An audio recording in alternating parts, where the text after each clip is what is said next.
तो मैं ये कह के अपना विचार प्रारंभ करता हूं। जो मैंने बचपन में आकाशवाणी लखनऊ में एक मुस्लिम कवि संभवतः उनका नाम वाहिद अली वाहिद था, उनसे सुना था कि वाणी सत्यम काया शिवम रूप सुंदरम है तेरा, आदर्शों की स्वर्ग है तू, जय हे देवी भारत माता। अब आज के इस विषय पे आते हैं। उस हाउस में भी बहुत सारा इस विषय के ऊपर चर्चा हुई, यहां भी चर्चा होगी, परंतु जब हम चुनाव सुधारों की बात करेंगे तो मुझे लगता है इसे 4 स्तर में डिवाइड करना चाहिए। पहला, लोकतंत्र और इसका आधार, दूसरा चुनावी प्रक्रिया, और तीसरा कि इस चुनावी प्रक्रिया में होने वाले सुधार, और उसके बाद विपक्ष की आपत्ति और उन पे होने वाली तकरार, और इसके साथ मैं कुछ सुझाव देने का भी प्रयास करूंगा। सर्वप्रथम मैं कहना चाहता हूं कि हम सभी ये मानते हैं कि भारत जो है वो मदर ऑफ डेमोक्रेसी है, मगर एक फैक्ट है जो शायद बहुत से लोगों को ध्यान नहीं रहता होगा। अगर आप पूरी दुनिया का नक्शा देखें तो ईस्टर्न यूरोप से लेके आप जापान तक चले जाइए तो केवल 3 ही डेमोक्रेसी हैं, भारत, जापान और ऑस्ट्रेलिया। और जापान एक कॉन्स्टिट्यूशनल मोनार्की है, Australia is practically an extension of Europe. तो इस पूरे पूर्वी गोलार्ध में यदि एकमेव absolute vibrant and consistent democracy है तो वो सिर्फ भारत है। और सिर्फ इतना ही नहीं है सभापति महोदय, आज दुनिया में लोकतंत्र के अंदर सिर्फ 34% जनसंख्या है, जिसमें 17% हम हैं। अर्थात अगर दुनिया में लोकतंत्र है तो उसका सबसे बड़ा स्तंभ आज आधुनिक युग में भी भारत ही है। और इसका आधार, कई बार हमारे गुलामी की मानसिकता के प्रभाव से हर चीज का आधार विदेश में ढूंढने का प्रयास करते हैं, और मैं बताना चाहता हूं उसका सबसे बड़ा आधार भारत की धर्म और संस्कृति है। इसके लिए मैं कोट करना चाहता हूं फ्रीडम हाउस की रिपोर्ट, जिसको ये लोग बहुत महत्व देते हैं। फ्रीडम हाउस ने अपनी एक रिपोर्ट जो 1999-2000 में उसने लिखी, जिसमें Freedom House report about the annual survey of the political right and civil liberties 1999-2000 on page number 10 and 11, वो क्या लिखता, मैं कोट कर रहा हूं, 13 of the 63 countries with the poorest record in terms of political right and civil liberties are predominantly Christians. There is a strong correlation, sir इस पे ध्यान देने की आवश्यकता है, there is a strong correlation between the electoral democracy and Hinduism, and significant number of free and countries which belong to the Buddhist community. और आगे वो लिखता है, sir, the Islamic world remains the most resistant to the spirit of democracy and civil rights. अर्थात आज भी दुनिया ये मानती है कि सबसे ज्यादा अगर है तो लोकतंत्र का आधार भारत में है, और इसके लिए कोई बाहर से विदेश से देखने की आवश्यकता नहीं है। बाबा साहब अंबेडकर को मैं कोट करना चाहता हूं। बाबा साहब अंबेडकर ने कहा, और कौन सी किताब जिसको ये लोग बहुत ध्यान देते हैं, annihilation of caste, page number 234 पे उन्होंने कहा, I am told that such religious principles as will be in the commencements of the liberty, equality and fraternity. It may not be necessary for you to look for foreign sources and that you can draw such principles from Upanishads. Sir, ये ध्यान देने की आवश्यकता है। बाबा साहब अंबेडकर ने कहा कि समानता, बंधुता और स्वतंत्रता के सिद्धांत के लिए पश्चिम में देखने की आवश्यकता नहीं है, वो उपनिषदों में दिखाई पड़ेगा। मगर क्या बताएं सभापति महोदय, आज भी हमारे कुछ नेता जाके लंदन में खड़े होकर गुहार लगाते हैं कि भारत में डेमोक्रेसी को बचाना है। तो उनके लिए मैं एक लाइन कहना चाहूंगा, अभी साज दिल में तराने बहुत हैं, अभी जिंदगी के फसाने बहुत हैं, डरे गैर पर भीख मांगो न फन की, जब अपने ही घर में खजाने बहुत हैं। अब मैं आगे की बात कहना चाहता हूं। देखिए, चुनावी प्रक्रिया स्वतंत्रता के बाद शुरू हुई और इसमें बहुत सारी चीजों की उस समय समस्या रही होगी। मैंने आदरणीय आडवाणी जी ने एक बार हम लोगों को बताया था कि कैसी कैसी समस्याएं आती थी। उस जमाने में लोग इलेक्टोरल रोल बनाने के लिए जाते थे और महिलाओं का नाम पूछते थे तो डांट पड़ जाती थी, क्योंकि उस समय के समाज में माना नहीं जाता था कि किसी घर की महिला का नाम पूछा जाए। परंतु मैं बताना चाहता हूं सर, चुनावी प्रक्रिया पे सबसे पहली समस्या स्वतंत्र भारत में कहां आई? भारत के इतिहास की पहली इलेक्शन पिटीशन, चुनावी धांधली के विरुद्ध पिटीशन कब दाखिल हुई? 21 अप्रैल 1952। किसने दाखिल की? भारत के लॉ मिनिस्टर रहे बाबा साहब अंबेडकर। और उनके उस पिटीशन को मैं कोट करना चाहता हूं। उसके पैरा 12 में उन्होंने लिखा, the petitioner says that the aforesaid large number of double votes, 74,333 being void, has been a result of corrupt practice and undue influence on the part of the respondent number 1 and 2. Sir, बाबा साहब अंबेडकर को 74,333 vote cancel करके 14,000 vote से हारा हुआ declare कर दिया गया। मगर सभापति महोदय, ये तो थी प्रक्रिया। अब इस पर प्रतिक्रिया देखिए। तत्कालीन प्रधानमंत्री जवाहरलाल नेहरू जी की प्रतिक्रिया है, 16 जनवरी 1952 वो लखनऊ से एडविना माउंटबेटन को लेटर लिखते हैं और क्या लिखते हैं कि our success in the Bombay city and the Bombay province has been greater than expected. और सर आगे वो लिखते हैं अंबेडकर हैज बीन ड्रॉप्ड। बड़ी प्रसन्नता उनको होती है कि डॉक्टर अंबेडकर चुनाव हार गए हैं। और इसके बाद वो क्या लिखते हैं कि socialist have joined hand with Ambedkar so they lost their repute. But आगे सर वो बात लिखते, बहुत ध्यान देने की जरूरत है, वो लिखते हैं अंबेडकर है join hand with Hindu communalist. ये चाचा जी की जबानी है ये कहानी कि डॉक्टर बाबा साहब अंबेडकर इनके अनुसार हम लोगों की तरफ से, और इसका सोर्स है selected work of Jawaharlal Nehru series 2 volume 17 page number 37। इसके बाद आगे बढ़ते हैं। सब लोगों को पता है कि जब इंदिरा जी का शासनकाल आया तो उस समय एक अलग प्रकार की समस्या उत्पन्न हुई। भारत के इतिहास में पहला उदाहरण जब किसी प्रधानमंत्री का चुनाव अनियमितता के कारण अवैध घोषित किया गया। उसके बाद हम आगे बढ़ते हैं और जब तक कांग्रेस सत्ता में रही, निर्बाध सत्ता में, तब तक चुनाव सुधार पे कोई विचार नहीं हुआ।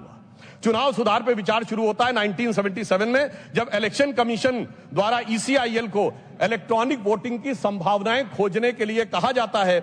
और फिर इंदिरा जी के समय में 1982 में आर्टिकल 324 में चुनाव आयोग को 50 पोलिंग बूथ के ऊपर इलेक्ट्रॉनिक वोटिंग के बारे में प्रयोग करने के लिए कहा जाता है। फिर राजीव जी के समय में 1988 में 61A में चेंज करके कहा जाता है कि EVM का प्रयोग किया जा सकता है। और 15 मार्च 1989 को राजीव गांधी की सरकार के समय में इसको वैधानिक मान्यता प्रदान की जाती है।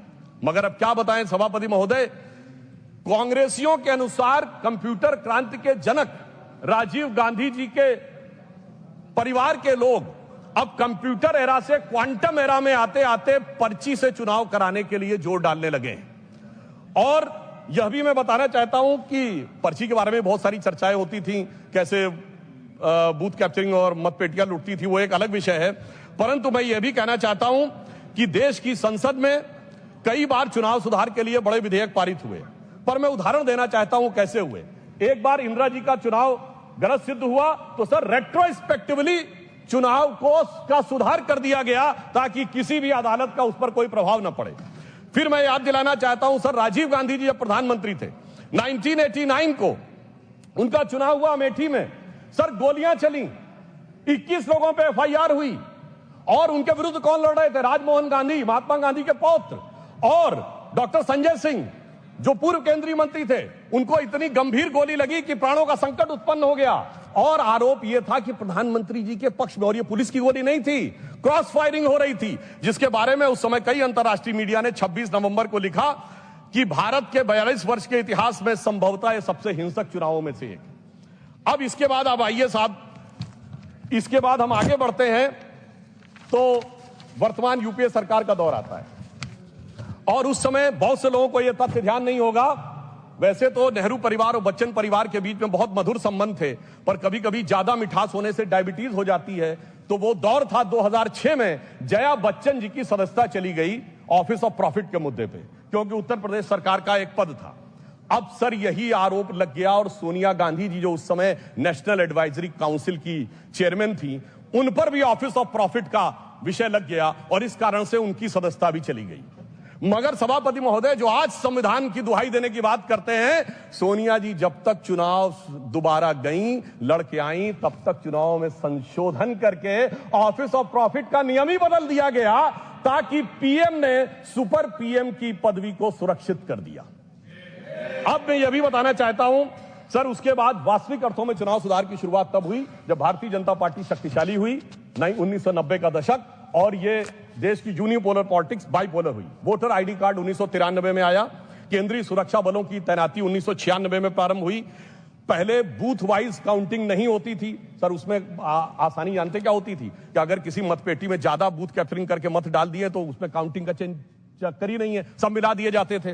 वो शुरू हुई। अटल जी की सरकार के समय में सीसीटीवी का प्रयोग शुरू हुआ, पहले प्रायोगिक तौर के ऊपर, और 2005 से सीसीटीवी की परमानेंट सीसीटीवी यूज होने लगा।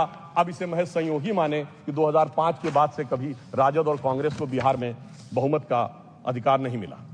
जब मोदी जी की सरकार आई तो हमने क्या किया कि जो पॉलिटिकल पार्टीज को कैश डोनेशन मिलता था उसे 20,000 से घटाकर 2,000 किया और सिलेक्टेड उनके ऊपर वीवीपैट की व्यवस्था सुनिश्चित कराई।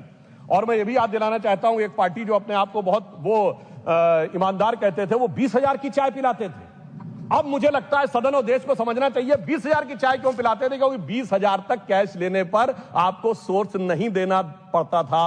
पर मोदी जी ने आकर, उन्हें चाय पिलाने वाले ने आकर उसे 2,000 कर दिया है। तो अब उनकी चाय बड़ी महंगी हो गई है, भले ही 20,000 से 2,000 पे आ गए। और इसलिए वो दौर था जिस जमाने में इलेक्टोरल बॉन्ड नहीं थे। आज इलेक्टोरल बॉन्ड के लिए कहे जो भी कहें, आज न्यायालय ने चाहा तो पता तो लग गया। क्या 2014 से पहले जहाज नहीं उड़ते थे, खर्चे नहीं होते थे? आज न्यायालय चाहे भी तो उसको पता नहीं लगा सकता। कम से कम यह पारदर्शी व्यवस्था हमारी सरकार ने आके की। और इन लोगों की सरकार कब रहती थी सभापति महोदय, जिस जमाने में, और मैं ये भी कहना चाहूंगा, इनकी सरकार कब रहती थी और हमारी सरकार कब है? सर, जब से वोटर आईडी कार्ड आ गए, कांग्रेस की सरकार आना बंद, सीसीटीवी आ गए, कांग्रेस की सरकार आना बंद, जब से स्वतंत्र जुडिशरी हो गई, कांग्रेस सरकार आना बंद, स्वतंत्र मीडिया आ गई, कांग्रेस को स्पष्ट बहुमत मिलना बंद। और तो और सर, जब से साक्षरता दर 50% हो गई, बहुमत मिलना बंद। इनको कब बहुमत मिलता था? जिस जमाने में मतपेटियां लूटी जाती थी, बूथ कैप्चरिंग होती थी, गोलियां चलती थी, कट्टे बम चलते थे, और अनेक लोग गुजरात के चुनाव, बिहार के चुनावों में 80-80 लोग तक घायल होते थे। इन्हें लग रहा है शायद वही जमाना वापस आ जाए। तो मैं उनके लिए पूरी संवेदना से कहना चाहूंगा कि जो पुराना गीत था, गुजरा हुआ जमाना आता नहीं दोबारा, हाफिज सईद तुम्हारा। और अब मैं इसके बाद यह विषय कहना चाहूंगा कि जो इसके ऊपर आपत्ति की राजनीति की जाती है, आज मतदाता सूची को लेकर कांग्रेस आपत्ति कर रही है। मैं याद दिलाना चाहता हूं, 18 दिसंबर 1950 को डॉक्टर बाबा साहब अंबेडकर ने कहा कि जो इलेक्टोरल रोल्स हैं उनका हर 6 महीने में होना चाहिए रिवीजन। पर उनका कहना था व्यवहारिक दृष्टि से मुश्किल है, तो 1 साल या 2 साल में कर दिया जाए। मगर सभापति महोदय, ये 20 साल में भी करने को तैयार नहीं है। और उसके बाद ये आरोप लगा रहे हैं। तो मैं इनसे पूछना चाहता हूं, अभी हमारे सम्मानित सदस्य कह रहे थे कि 45 दिन के बाद वो नहीं करते, उसका जवाब गृह मंत्री जी वहां पर दे चुके हैं। उन्होंने साफ साफ कहा 1991 में जो चेंजेस किए थे नरसिम्हा राव सरकार में, उसमें कोई भी एविडेंस, कोई भी पिटीशन 45 दिन तक ही हो सकती है। परंतु मैं पूछना चाहता हूं महोदय, बिहार के तो 45 दिन हुए, आज 45वां दिन है, क्यों नहीं अभी तक सीसीटीवी के लिए एप्लीकेशन दी है? अभी मैं कहना चाहूंगा, जाइए फोन करिए, शाम 5 बजे से पहले सीसीटीवी के लिए लगा दीजिए।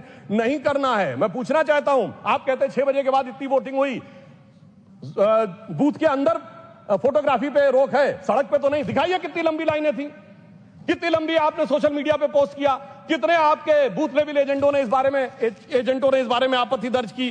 परंतु सभापति महोदय, इसमें से कुछ भी नहीं करना है, केवल बवाल करना है। इनकी स्थिति क्या है? जैसे कोई बच्चा है, कि मैं टीचर रहा हूं तो मैं कहना चाहता हूं, कोई बच्चा है वो कहे मेरे नंबर कम आए, तो तरीका क्या है? स्कूटी का फॉर्म भरो ना। स्कूटी का फॉर्म थोड़ी भरूंगा, मैंने बयान दे दिया, इतना काफी है। मगर एग्जामिनेशन कंडक्टिंग बॉडी मेरी दोबारा कॉपी जांच के दे दे। चलिए मैं दूसरा उदाहरण देता हूं। क्रिकेट का मैच हो रहा है और टीम को लगा कि बैट्समैन आउट था, अंपायर ने नॉट आउट दिया, तो क्या है? रिव्यू डिसीजन में जाओ ना। रिव्यू डिसीजन में नहीं जाऊंगा, मैंने प्रेस कॉन्फ्रेंस कर दिया, अब थर्ड अंपायर अपने आप डिसीजन दे दे। मुझे लगता है वो लोग क्यों नहीं जाना चाहते, उसमें और कोई कारण नहीं है। अभी तक लोकतंत्र को वो समझ नहीं पाए हैं कि एक चाय वाले ने आकर जो स्थान ग्रहण कर लिया है, तो जो साहिब आलम थे, जो फर्जंद अंजुमन थे, जो वली अहद सल्तनत थे, जो मानते थे राज करना उनका जन्मसिद्ध अधिकार है, वो इन चीजों के ऊपर अभी तक तय नहीं कर पाए। अब मैं दूसरी बात बताना चाहता हूं सर, बड़ी विचित्र बात है, एक बार कांग्रेस पार्टी के बड़े नेता विदेश जाते हैं, फिर आके एक सो कॉल्ड हाइड्रोजन बम फोड़ते हैं, फिर लौट के जाते हैं, दूसरा बम फोड़ते हैं। पर मुझे आश्चर्य लगता है सर, कर्नाटक के मुद्दे पे प्रेस कॉन्फ्रेंस होती है और वो दिल्ली में होती है। कर्नाटक में आपकी सरकार है, न वहां का सीएम, न डिप्टी सीएम, न प्रदेश अध्यक्ष, और आपके तो राष्ट्रीय अध्यक्ष भी कर्नाटक से हैं। सभापति महोदय, वो भी नहीं रहते हैं। और कर्नाटक पे पीसी होती है और उन्होंने कहा हाइड्रोजन बम फोड़ेंगे। तो इस पे मुझे याद आता है, एक पाकिस्तान के मंत्री थे, शायद वो राशिद चौधरी उनका नाम था, जिन्होंने कहा था हमारे पास पाव पाव भर के एटम बम है। मगर मुझे लगता है जो कांग्रेस ने हाइड्रोजन बम छोड़ा, वो शायद पाव भर का नहीं, छटाक भर का भी नहीं था। और वैसे मैं ये भी बता देना चाहता हूं, आप जब सरकार में थे तब भी बम नहीं छोड़ पाए थे। 1974 का परमाणु विस्फोट बम के लिए नहीं हुआ था। सरकार का ऑफिशियल बयान था कि ये केवल शांतिपूर्ण कार्यों के लिए हुआ है। ऑन द कॉन्ट्रेरी 11 और 13 मई 1998 को अटल जी की सरकार ने जब किया तो भारत ने कहा था we are the nuclear state. तो हाइड्रोजन बम सरकार में भी हम ही ने बनाया था, और आप न विपक्ष में कर पा रहे हैं, न ना सत्ता पक्ष में रह के कर पा रहे थे। अब मैं दूसरी बात कहना चाहता हूं, जो वोट चोरी की बात बहुत होती है, तो मैं याद दिलाना चाहता हूं, बिहार का चुनाव संपन्न हुआ है। कोई कहे चोरी हो गई तो उसके पास कुछ होना चाहिए सामान जिसकी चोरी हो गई। तो मैं आंकड़ा रखना चाहता हूं सदन के सामने, विगत 35 सालों से किस ढंग से कांग्रेस का वोट घट रहा है। 1990 में 71 सीटें जीती, 24% वोट, 103 पे जमानत जब्त। 1995 29 सीटें जीती, 16% वोट, 167 पे जमानत जब्त। सन 2000 में 23 सीटें जीती, 11% वोट, 231 पे जमानत जब्त। 2005 में पूरी सीटें लड़े नहीं, कुल लड़े 58, जिसमें जीते 9, 6% वोट। और 2010 में सर 4 सीटें जीते, 6% वोट पाया, 216 पे जमानत जब्त। भाई साहब मैं पूछना चाहता हूं, आपके पास था क्या जो चोरी हो गया? इसीलिए मुझे एक चीज याद आती है, जो हमारे ग्रामीण क्षेत्रों में एक कहावत है कि जब वो चोरी की गुहार लगाते हैं तो फटक चंद गिरधारी, ना लुटिया ना थारी, और चौराहे पे चीख रहे हैं चोरी हो गई हमारी। अब मैं ये भी बताना चाहता हूं सर, एक बात और इससे अच्छी हो गई, जब इन्होंने मतदाता सूची पर आरोप लगाना शुरू किया है, इसका अर्थ ये हो गया सर, ईवीएम के आरोप से विड्रॉ कर लिया है। क्योंकि ये तो कहते थे ईवीएम में गड़बड़ है, बटन दबाते हैं वोट भाजपा को पहुंच जाता है। यदि इनका आरोप सही माना जाए, मैं एक बात कह रहा हूं, यदि इनका आरोप सही माना जाए, अगर ईवीएम मैनेज थी तो किसी को वोटर रोल मैनेज करने की जरूरत क्या है?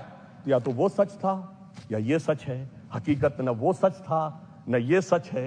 इनके दिमागों में जैसे आज ईवीएम से पीछे हटे हैं, हकीकत में क्या है इनकी स्थिति। सभापति महोदय, ये है, ये कहावत होती है, नाच न जाने आंगन टेढ़ा, मगर सर इन पे लागू नहीं होती है।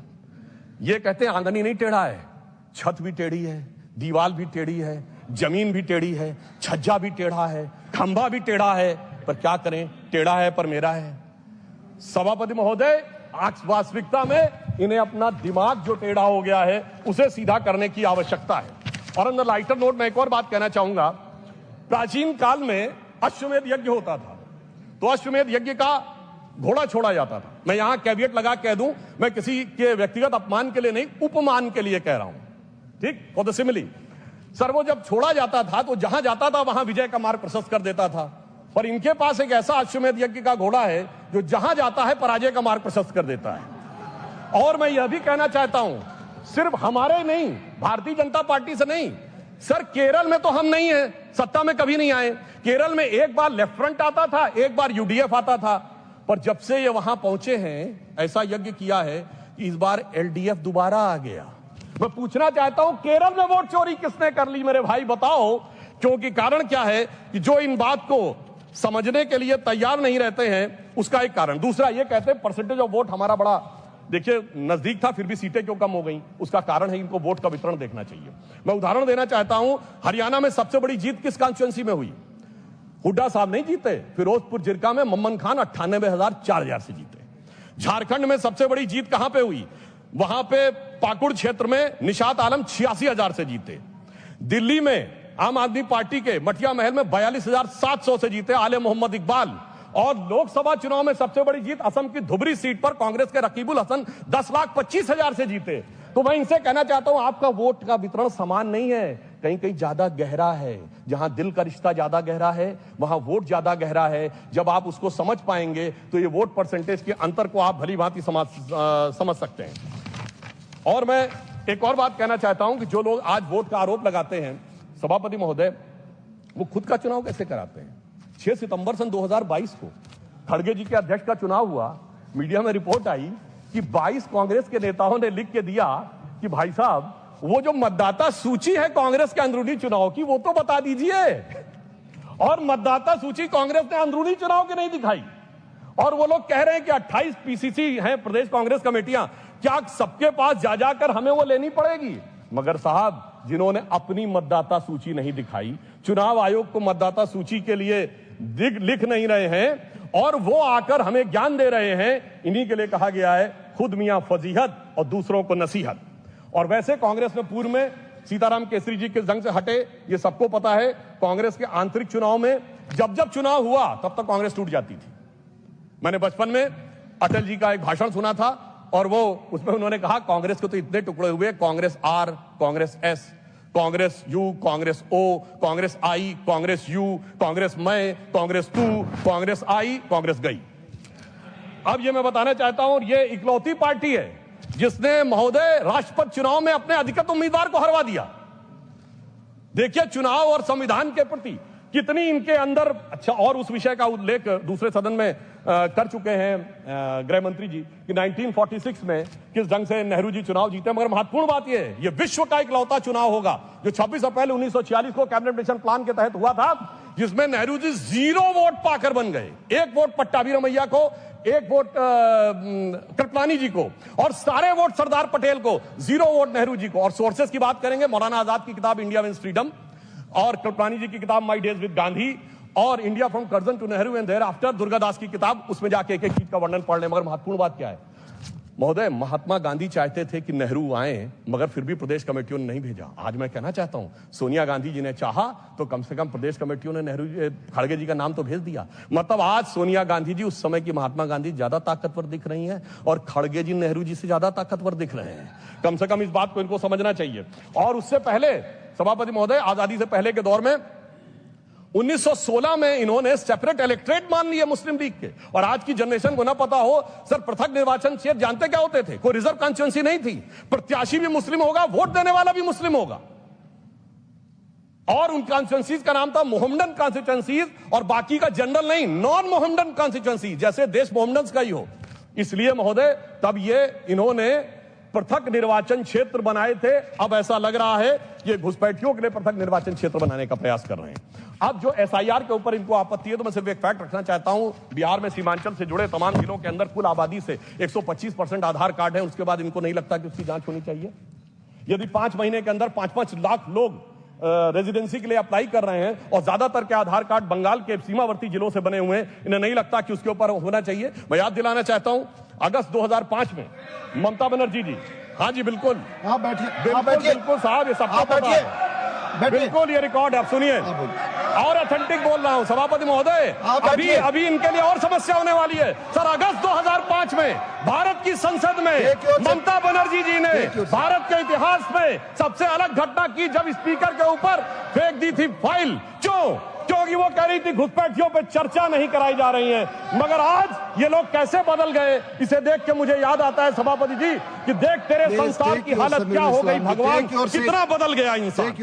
अब मैं ये भी कहना चाहता हूं, मुझे ये समझ में नहीं आता है सभापति महोदय कि ये लोग गैर कानूनी चीजों के साथ क्यों खड़े होते हैं। जब एसआईआर आएगा ये कहेंगे वोटर आईडी नहीं दिखाएंगे। रिकॉर्ड पे जा रही है, प्लीज टेक योर सीट। अब सुनिए सर, जब सीए आएगा ये कहेंगे कागज नहीं दिखाएंगे। जब वक्फ बोर्ड आएगा तो ये कहेंगे कि साहब हम जमीन के कागज नहीं दिखाएंगे। मुझे समझ में नहीं आता है कि गैर कानूनी कामों वालों के साथ ये हमेशा खड़े हुए क्यों दिखाई पड़ते हैं। अब संवैधानिक संस्थाओं की बात आती है तो मैं याद दिलाना चाहता हूं, इस देश में चुनाव आयुक्तों की बात आती है तो अटल जी की सरकार एक वोट से गिरी थी। तब चुनाव आयुक्त कौन था? मनोहर सिंह गिल। तुरंत चुनाव क्यों नहीं कराया गया? अप्रैल 99 में सरकार गिरी थी, मई में हो जाने चाहिए थे चुनाव। 6 महीना पीछे क्यों ले जाए गए? ताकि एक वोट की सहानुभूति न मिले। और ये इस जनता का आशीर्वाद और भगवान की कृपा कि सितंबर अक्टूबर 99 में हम दोबारा चुन के आए। और पर्दाफाश हुआ जब वही चुनाव आयुक्त, देश के इतिहास के इकलौते चुनाव आयुक्त जो जाकर दूसरी सरकार में मंत्री बन गए, और वो लोग आकर आज हमें कहने का प्रयास करते हैं कि मंत्री बने। संवैधानिक संस्थाओं की अगर दूसरी बात करें, सुधांशु जी, माननीय चेयरमैन ने कहा है किसी चुनाव आयुक्त पर कोई टिप्पणी न करें। ठीक, अगर ये आपको लगे तो मैं सिर्फ ये कह देना चाहता हूं, इसको विड्रॉ कर लीजिएगा।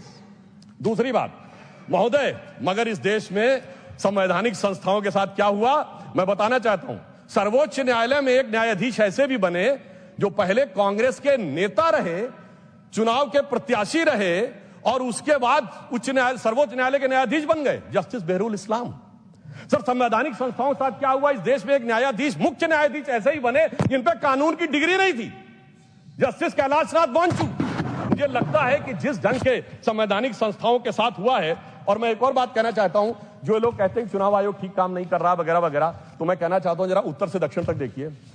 चुनाव आयोग कश्मीर में अच्छा काम करता है, पंजाब में अच्छा काम करता है, हिमाचल में अच्छा काम करता है, सर हरियाणा में गड़बड़ कर देता है, फिर उत्तराखंड में गड़बड़ कर देता है, राजस्थान में सर 2018 में सही काम करता है, 2023 में गड़बड़ कर देता है, फिर यूपी गड़बड़ करता है, बिहार गड़बड़ करता है, झारखंड ठीक कर देता है। क्या बताएं, मध्य प्रदेश में पहले तो अच्छा किया था, इस बार गड़बड़ कर देता है। छत्तीसगढ़ 18 में ठीक किया था, 23 में गड़बड़ कर देता है। गुजरात तो गड़बड़ करता है, बंगाल बहुत अच्छा कर देता है, फिर तेलंगाना अच्छा करता है सर, फिर तमिलनाडु अच्छा करता है, फिर कर्नाटक अच्छा करता है, केरल अच्छा करता है, असम में गड़बड़ कर देता है। मुझे लगता है कि देश की जनता को मूर्ख समझने का प्रयास नहीं करना चाहिए।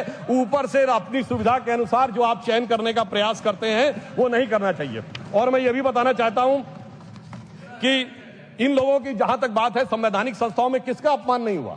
राष्ट्रपति की ताकत इनके दौर में घटाई गई, कमिटेड जुडिशरी की बात इनके दौर में हुई, और तो और सर प्रधानमंत्री के ऊपर सुपर पीएम इनके जमाने में आके बैठा। भारत के इतिहास में इकलौता उदाहरण, जब दर्जा प्राप्त कैबिनेट मंत्री का दर्जा प्रधानमंत्री से राजनीतिक रूप से ऊपर था और विदेश से आने वाले लोग उनसे मिला करते थे, नेशनल एडवाइजरी काउंसिल का चेयरमैन, तो वो लोग आकर जब कैबिनेट का पर्चा फाड़ा गया वो तो एक अलग बात थी। अब मैं बताना चाहता हूं एक विषय और, कि विषय सिर्फ यहां एसआईआर नहीं है, विषय चुनाव आयोग नहीं है। देश की हर व्यवस्था के बारे में दुष्प्रचार करना है। इन्होंने रफाल के बारे में दुष्प्रचार किया। इन्होंने जाकर उस समय कहा, 20 जुलाई 2018 को लोकसभा में आके कहा कि फ्रांस के राष्ट्रपति से बात हुई और उन्होंने रफाल के लेकर आपत्ति दर्ज की। शाम तक फ्रांस की सरकार का खंडन आ गया। 2019 में इसी मुद्दे के ऊपर चौकीदार चोर कहने पे सर्वोच्च न्यायालय से माफी मांगनी पड़ी। अगर उसके बाद आप देखें, इन्होंने सर्जिकल स्ट्राइक पर सेना के बारे में दुष्प्रचार किया, बालाकोट में एयरफोर्स के बारे में दुष्प्रचार किया, और उसके बाद अगर आप देखें तो उन्होंने भारत की अर्थव्यवस्था को लेकर कहा, एचएएल के बारे में दुष्प्रचार किया। सर एचएएल के पास आज 81,000 करोड़ के ऑर्डर्स हैं।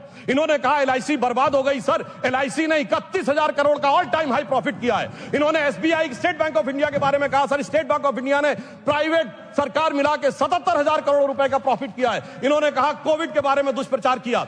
उसके बाद इन्होंने राम मंदिर के मुहूर्त के बारे में किया। अर्थात मैं ये कहना चाहता हूं, इनका उद्देश्य कोई ना कोई बहाना ढूंढकर सरकार के विरुद्ध बिना बात के प्रचार करते रहना है। इसलिए मैं एक पंक्ति इनके लिए कहना चाहूंगा, वो पैरवी तो झूठ की करता चला गया। झूठ शब्द अगर गलत हो तो उसे असत्य से रिप्लेस कर दीजिएगा। तो वो पैरवी तो असत्य की करता चला गया, बस उसका चेहरा उतरता चला गया। और रंगत समझ में आई मगर आई देर से, कच्चा था बहुत रंग उतरता चला गया।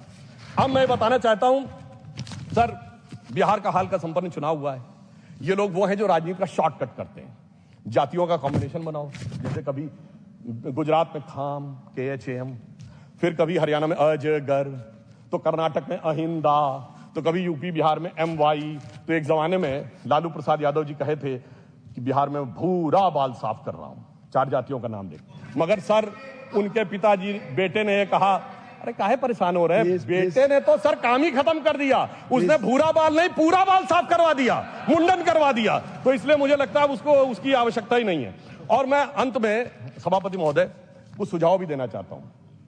आज इलेक्शन जिस दौर में पहुंच गया है, टेक्नोलॉजी इस दौर में पहुंच गई है, AI का दुरुपयोग होने की संभावना अगले लोकसभा चुनाव तक बहुत हो जाएगी। मुझे लगता है इस बारे में सरकार निश्चित रूप से कोई ना कोई कदम उठाएगी, और जो लोग पब्लिक प्लेटफॉर्म्स में हैं उनको अपने AI सिग्नेचर्स यानी AI प्रिंट्स के बारे में ऑथेंटिक रूप से स्टैब्लिश करने के बारे में विचार करना चाहिए, क्योंकि अन्यथा ये आने वाले समय में वॉइस रिकॉग्निशन और अन्य चीजों में प्रॉब्लम हो सकती है। दूसरा मेरा मानना है कि जो सर्टिफाइड जो मान्यता प्राप्त राजनीतिक दलों के प्रत्याशी नहीं हैं, उनके नामांकन के लिए जो संख्या निर्धारित है उससे कुछ बढ़ाना चाहिए प्रस्तावकों की, ताकि गंभीर लोग आ सकें।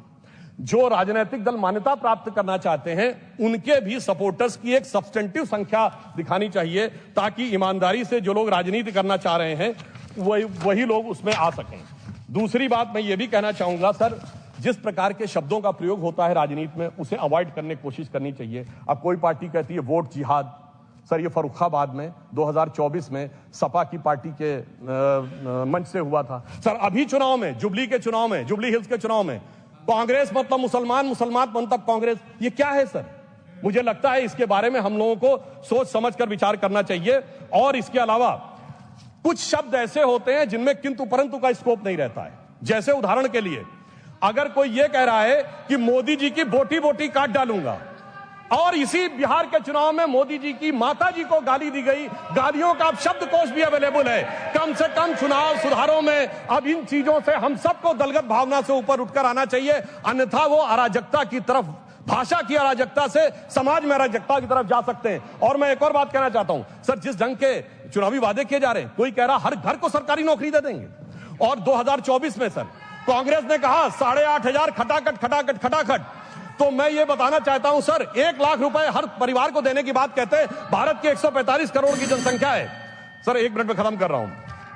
उसमें कुल मिला के 31 करोड़ परिवार हैं, यानी 31 लाख करोड़ बांटेंगे, और भारत की रेवेन्यू रिसीव 2024 में 27 लाख करोड़ थी। इससे बात समझ में आ जाता है कि वो किस प्रकार से लोगों में भ्रम पैदा करने का प्रयास कर रहे हैं। पर अंत में मैं ये कहना चाहता हूं कि आप जिस प्रकार के लोगों को साथ में लेकर सोच रहे हैं कि आप चुनाव जीत जाएंगे, यह भविष्य में आपके लिए बहुत बड़ी चुनौती बनेगी। एक उदाहरण सर मैं अवश्य देना चाहूंगा। सिलहट का चुनाव हुआ था, भारत के इतिहास में इकलौता चुनाव जिसमें यह तय होना था विभाजन से पहले कि वो भारत में रहेगा कि बांग्लादेश में। वोटिंग होनी थी, और उस समय जोगेंद्रनाथ मंडल वहां के नेता थे, और उनकी जाति के लोग वहां अधिक थे। उन्होंने मुस्लिम लीग से समझौता कर लिया, वहां चले गए, और उसके बाद कोई जाके अक्टूबर 1950 में उनका वो पढ़ ले तो साफ समझ में आ जाता है कि जो कट्टरपंथी राजनीति के साथ रहकर बढ़ने का प्रयास करते हैं उनके साथ क्या होता है। और अंत में सभापति महोदय, मैं सिर्फ ये कहना चाहूंगा कि आप सब लोग इस विषय पे साथ आइए, वर्तमान के चक्कर में भविष्य को मत बिगाड़िए। अटल जी की कविता थी, भरी दोपहरी में अंधियारा, सूरज परछाई से हारा, वर्तमान के मोह पाश में आने वाला कल न भुलाएं, आओ मिलकर दिया जलाएं। और अंत में मैं एक और बात सर कहना चाहता हूं, एक पंक्ति। ये देश बदल रहा है। स्वामी विवेकानंद ने कहा था कि उनके शरीर छोड़ने के 1 शताब्दी बाद ये देश उभरेगा। श्री अरविंदो ने कहा था कि 175 वर्ष का यह संक्रमण काल है जो रामकृष्ण परमहंस के जन्म से प्रारंभ हुआ। 1836 से 175 जोड़िए 2011, 2012 में भारत अब नया स्वरूप ले रहा है। तो मैं ये कहते हुए अपनी विषय को समाप्त करता हूं सर कि जेन जी के युवाओं जागो, पुनः नया युग आया है, भारत मां की शक्ति जगी है, धर्म ध्वजा लहराया है, और भारत मां अंगड़ाई लेती, सुप्त चेतना जाग रही, ऋषि मुनियों की देवधरा फिर अपना रूप निहार रही। धन्यवाद। सुश्री दोला सेन, सुश्री दोला सेन क्या